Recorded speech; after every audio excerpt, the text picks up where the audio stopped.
Dasturimiz jonli efirda davom etadi. Tasavvur qiling, siz ishxonadasiz va aynan ishxonada o'tirganingizda har xil ilovalarga kirib, turli xil muammolarni hal qilib, parallel ravishda chatlarda kimlar bilandir gaplashib, yana qo'shimcha ilovalarda nimadir vazifalarni bajarishingizga hojat yo'q. Bu vazifalarning barini bittagina chat orqali hal qilishingiz mumkin. Ha, raqamli texnologiyalarning bunday imkoniyati endi fantastik filmlarning imkoniyati emas, balki real hayotda mavjud bo'lgan borliqdir.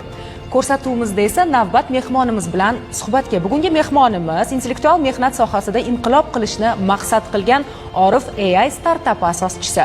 U va uning jamoasi inson soatlab vaqt sarflaydigan mayda, ammo muhim ishlarni soniyalar ichida bajaradigan sun'iy intellekt agentlari ekotizimini qurishmoqda. Inson e'tiborini faqatgina ijod va strategik qarorlarni qabul qilishga ajratish vaqti keldimikan? O'zi kelajak ishxonasi qanday bo'ladi? Bu savollarning javobini birgalikda bugun jonli efirimizda bilib olishingiz mumkin.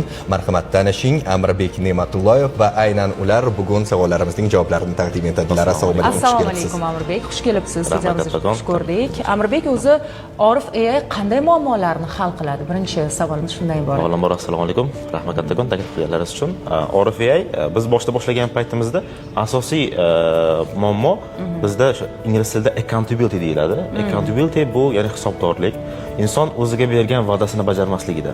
Ya'ni biz ya'ni kompaniyada xodimlar qaysi taskni bajaramadi, ya'ni qaysi topshiriqni bajaramadi degan o'ziga maqsad qo'yadi. Bu narsani bajarmaydi. Biz o'zimizga bergan va'dalarni, tasklarni, topshiriqlarni bajarmasligimizning asosiy sabablari nimada desangiz, ko'pchilik biz vaqt deyishi mumkin, pul deyishi mumkin yoki boshqa faktorlar. Lekin asosiy sabab bu bizdan o'sha topshiriqni qilinmaganligini so'raydigan inson yo'qligida. Va bu narsani biz AI agentlar orqali qilmoqchimiz. Va bu narsa katta bo'lib mikro boshqaruvga olib keladi. Mikro boshqaruv kompaniyani o'ldiradigan narsalardan biri. Ya'ni talab insonlarga yoqmaydi, ya'ni ulardan o'sha talab qilib buni qachon vazifalarni qanday bajarding degan talab insonlar uchun yoqmaganligi sababli buni qaysidir ma'noda tizimlashtiryapsiz, to'g'rimi? Yoqmaydi desak ham sal xato bo'ladi, lekin bu mikro boshqaruvni olib keladi. Mikro boshqaruv bo'lgan kompaniyalar ular o'sishga juda past bo'ladi. Ya'ni ular enterprise level deyishadi, ya'ni 3-bosqichdagi kompaniyalar, ular katta kompaniyalar bo'ladi. Bunday kompaniyalar qurish uchun mikro boshqaruv yo'qolishi kerak kompaniyada. Va o'sha kompaniyadagi katta darajadagi bo'lgan insonlar mikro boshqaruvga emas, katta muammolarni yechishga vaqt ketkazish kerak. Va o'sha kichkina muammolarni va kichkina mikro boshqaruvni biz Orif AI agentlari orqali olmoqchimiz.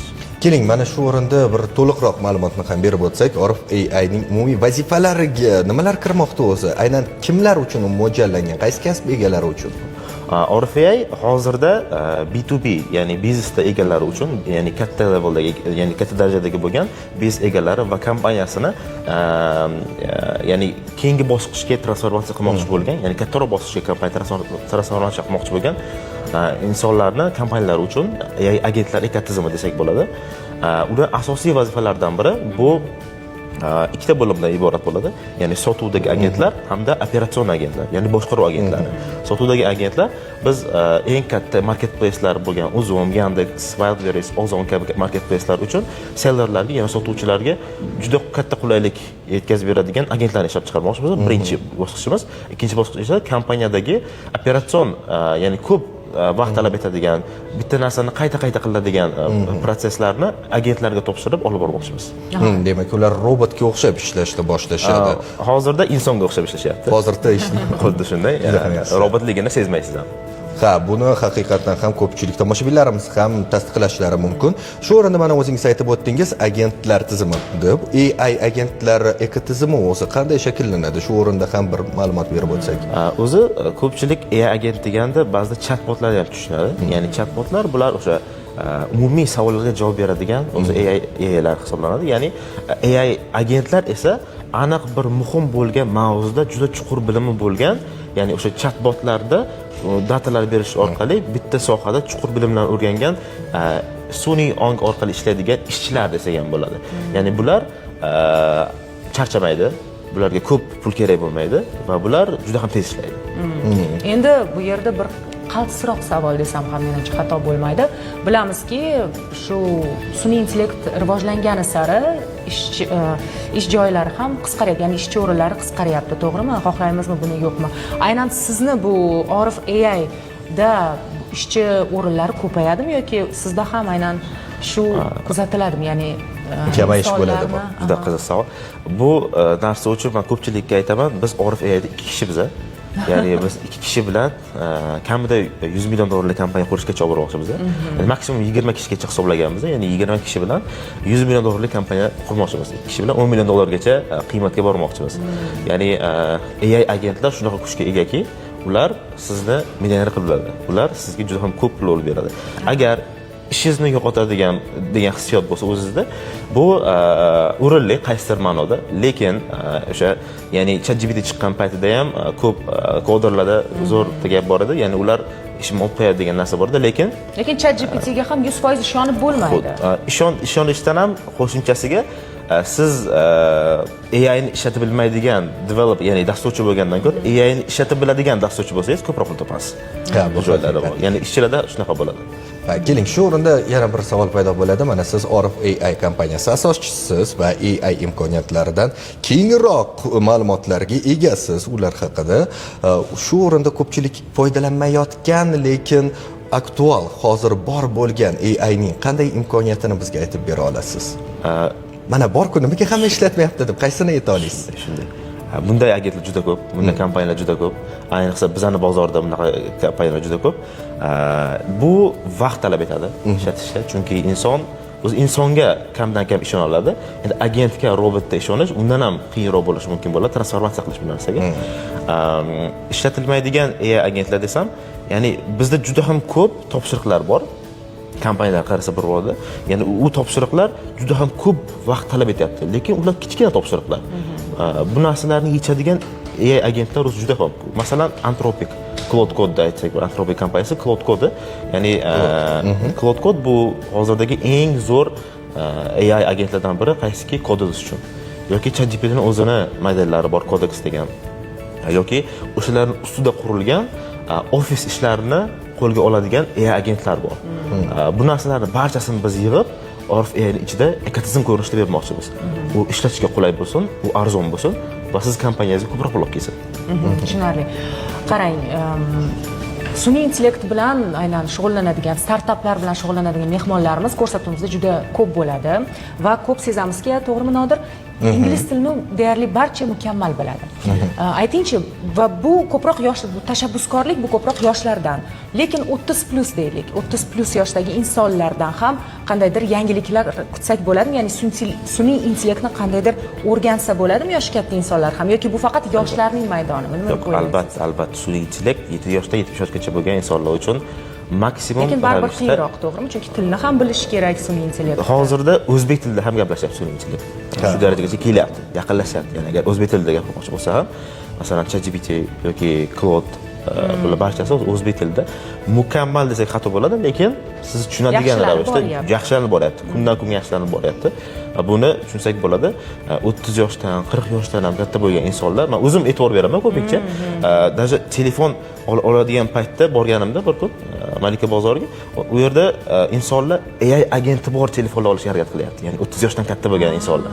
Yani AI agenti bo'lsagina olaman deyapti telefonlarni. Demak, tushuncha bor. Bu tushuncha bo'layotganligi, bu bozor ochilayotganligini bildiradi. Lekin bugungi kunda yoshlarga berilayotgan imkoniyatlarni sezmaslikning hech ham iloji yo'q. Aytingchi, aynan bugungi kunda mana sizlarga berilayotgan imkoniyat qaysilardan foydalanyapsiz, qaysilardan balki unchalik foydalanishga muvaffaq bo'lmayotgandirsiz. Barchasidan maksimum foydalanyapmiz. Barchasidan maksimum foydalanamiz. Siz-ku ko'ryapmiz, ammo yoshlar mana kuzatuv bo'ladi-ku baribir. Tengdoshlaringiz, balki hamkasblaringizdir. Qanday imkoniyatlar borki, shunday o'zlashtirsa bo'ladi-ku, nima uchun bundan foydalanmaysiz degan bir qandaydir. Ajoyib. Bu narsada kursdoshlarimga ko'p aytaman men. Qachonki o'tirsak, gaplashgan paytimiz, suhbat qilayotgan paytimizda startap quringlar. Startap qurish uchun eng zo'r vaqtlari hozir ularning, ya'ni barcha kursdoshlar ular hozir AI agentlar orqali ko'p pul ketmaydi. Hech bo'lmasa nimada ishlab chiqaradi yoki o'xshamagan taqdirda ham kompaniyasi o'xshamagan taqdirda startapi 90% startaplar muvaffaqiyatga uchramaydi. Men ham bilmayman masalan qaysi ma'noda Orif AI qanchalik muvaffaqiyatli bo'lishini, lekin mehnat qilib va unda ko'p pul sarflamasdan kompaniya qurishga hozir imkoniyatlar ko'p. Agentlar orqali. bizdagi venture fondlar orqali O'zbekistonda hozir kamida 150 million dollardan ortiq pul bor venture fondlarida. Bu yildan yilga oshyapti. Yildan yilga yoshlar uchun berilyapti bu pullar. Ulardan olib, risk qilib, faqat mehnat orqali startap qurish kerak. Agar startap qurib, muvaffaqiyatsizlikka uchragan taqdirda ham juda katta tajriba bo'ladi. Shu narsani qilishni har doim ularga aytib boraman.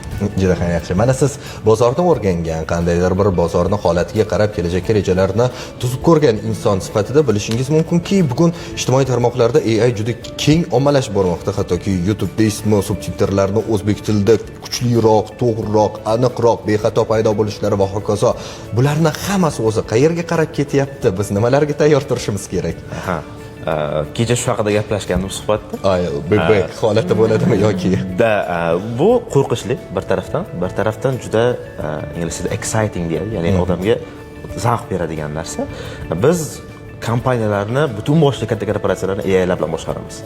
Biz katta korporatsiyalarda ishchilar faqat AIlar bo'ladi va ular juda tez ishlash boshlaydi. Ular juda arzon bo'ladi, katta ehtimol bilan va ular xato qilmaydi. Ya'ni xatosi kamroq bo'ladi inson nimasiga nisbatan, lekin ularni boshqarish uchun inson kerak bo'ladi. Ya'ni ularning orqasida baribir inson bo'lishi kerak, inson faktorlar bo'lishi kerak. Men o'ylasam, ya'ni ORFA'ning keyingi bosqichlari, ya'ni agar katta kompaniya bo'lib ketsak, biz AI operatsion direktor deydi. Usulda ya'ni boshqaruv direktor qilmoqchimiz.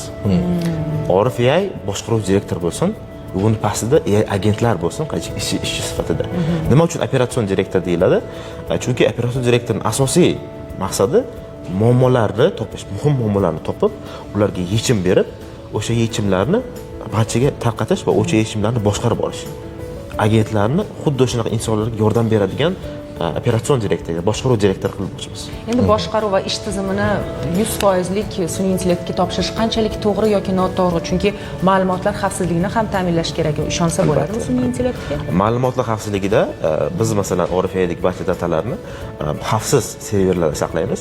O'zbekistonda saqlanadigan datalarimiz, ya'ni ma'lumotlarimiz bor va chet elda saqlanadigan ma'lumotlarimiz bor. Chet elda saqlanishda ba'zi bir maqsadlar bu tezroq ishlashida va unga bo'lgan o'sha xavfsizlik bo'lganligida. O'zbekistonda saqlanadigan datalarimiz ham bor. Bizda ham data centerlar juda yaxshi ishlayapti. Katta fintech kompaniyalar o'zimizdagi data centerlarda ishlayapti va transformatsiya qilyapmiz o'zimiz datalarni O'zbekistondagi o'sha data centerlarda joylashtirish. ORFA haqida bugun gaplashyapmiz, ammo siz aytyapsizki, ko'pdan ko'p startaplarga undayman yoshlarni deyapsiz. O'zingizda ham bir o'xshagan yo o'xshamagan startaplaringiz bo'lgan bo'lsa, bo'lishsangiz juda ko'p bo'lardi. Balki kimdir siz qilgan, bosib o'tgan yo'lingizni hozir endi boshlamoqchidir va balki ko'rib, attang, demak o'xshamagan, menda ham o'xshamaydi.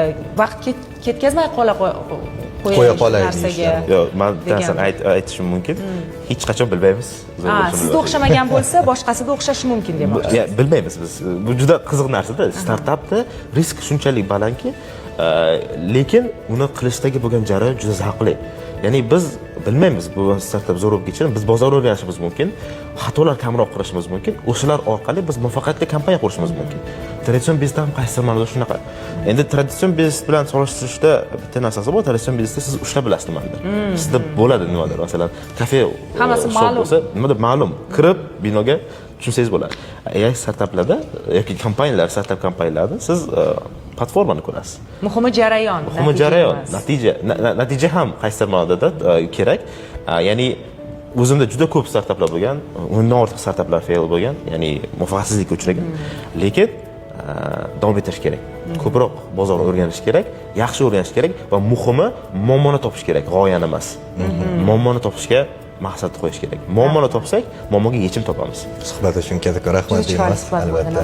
Hozirning o'zida ko'rib guvoh bo'lganingizdek, qayta startaplardan kuygan inson aytib ta'kidlab o'tganlaridek, hech qachon to'xtab qolmaslik kerak deya aniq ayta olamiz. Demak, bugungi mehmonimiz Orif AI kompaniyasining asoschilaridan biri Amarbek Ne'matulloyev bo'ldilar. Tashakkur deymiz tashrifingiz uchun, rahmat.